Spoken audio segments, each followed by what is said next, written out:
Student, আমি সন্দীপ আচারিয়া। আমার YouTube চ্যানেলে তোমাদের সবাইকে স্বাগত।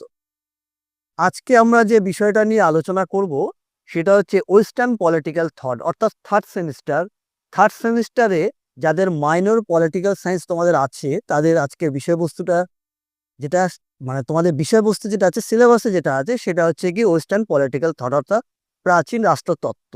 এই সম্পর্কে আজকে তোমাদেরকে আমি 100% সাজেশন দিচ্ছি এবং এই সাজেশনটাই কিন্তু তোমরা পুরোপুরি ফলো করব এবং পুরোপুরিভাবেই তোমরা কমন পাচ্ছ, কারণ তোমরা গত কয়েক বছরে তোমরা আমার পলিটিক্যাল সায়েন্স হোক, হিস্ট্রি হোক, সব সাজেশন তোমরা দেখেছো, নিশ্চয়ই তোমরা তার দেখে ফেলেছো যে তার ফলাফলটা কিরকম।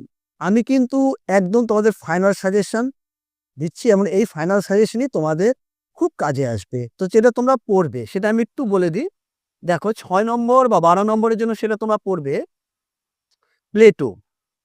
এই যে প্রাচীন রাষ্ট্রতত্ত্ব, তার প্রথম যে সাজেশনটা সেটা হচ্ছে ন্যায় সম্পর্কে প্লেটোর তত্ত্বটি আলোচনা করো।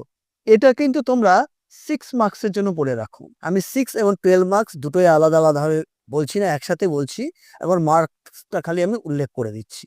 তারপর হচ্ছে এরপর হচ্ছে গিয়ে প্লেটোর যে রাষ্ট্রতত্ত্ব সম্পর্কেটা বললাম, এটা কিন্তু 6 নম্বরের জন্য খুব ভালো করে পড়বে। তারপরে হচ্ছে গিয়ে অ্যারিস্টটলের রাষ্ট্রতত্ত্বটি আলোচনা করো। ভেরি ভেরি ইম্পর্টেন্ট কোশ্চেন, 12 মার্কসের জন্য পড়বে। অ্যারিস্টটলের রাষ্ট্রতত্ত্বটি আলোচনা করো। তারপর আছে বোধিনের সার্বভৌমিকতা কাকে বলে, সার্বভৌমিকতার বৈশিষ্ট্যগুলি আলোচনা করো। এটা 12 মার্কসের জন্য পড়বে। তারপরে হচ্ছে কি 6 নম্বরের জন্য পড়বে, মানে 6 মার্কসের, বোধিনের রাষ্ট্রতত্ত্ব সংক্রান্ত তত্ত্বটি আলোচনা করো। ঠিক আছে, থিওরি থটস অফ বোধিনে যেটা আছে। তারপরে আছে হবসের 12 এবং 6 দুটোই খুব ইম্পর্টেন্ট। হবসের সার্বভৌমিক তত্ত্বটি আলোচনা করো, 6 মার্কসের জন্য।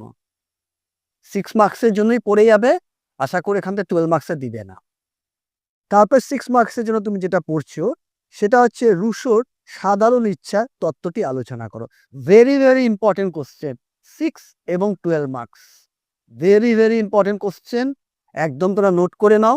সেটা হচ্ছে রুশোর সাধারণ ইচ্ছা তত্ত্বটি আলোচনা করো। তারপরে যে কোশ্চেনটা তোমাদেরকে পড়তে হচ্ছে, তারপর তুমি যেটা পড়বে জন লকের সরকারের তত্ত্বটি আলোচনা করো।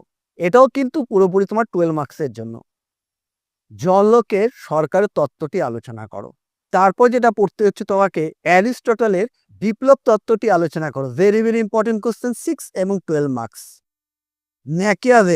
ম্যাকিয়াভেলির থেকে 6 মার্কসের জন্য পড়বে, এটাতে 12 মার্কস পড়ার দরকার নেই। ম্যাকিয়াভেলি রাজনৈতিক চিন্তাধারাটি আলোচনা করো। তারপরটা কি পড়বে এবং 12 মার্কসের জন্য পড়বে মিলের স্বাধীনতা সংক্রান্ত ধারণাটি আলোচনা করো। মিলের স্বাধীনতা সংক্রান্ত ধারণাটি আলোচনা করো। এই যে আমি কয়েকটা কোশ্চেন তোমাদেরকে বললাম, কোশ্চেনের সংখ্যা খুবই কম, এখান থেকে তোমরা 12 মার্কস এবং 6 মার্কসে, এবং তোমাদের 1 নম্বরের জন্য তোমাদের 10 নম্বরের করতে হবে, এমসিকিউ থাকছে।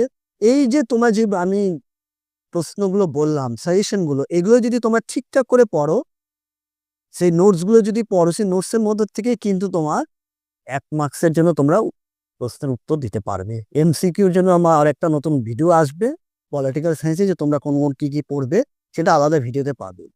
তো আজকে আর আমি বিশেষ না বাড়িয়ে আমার ইউটিউব চ্যানেলে ভিডিও যেটা যতটুকু দিয়েছি এখানে শেষ করছি। পরবর্তী ভিডিও যেটা আমার আসবে সেদিকে তোমরা নজর রাখবে।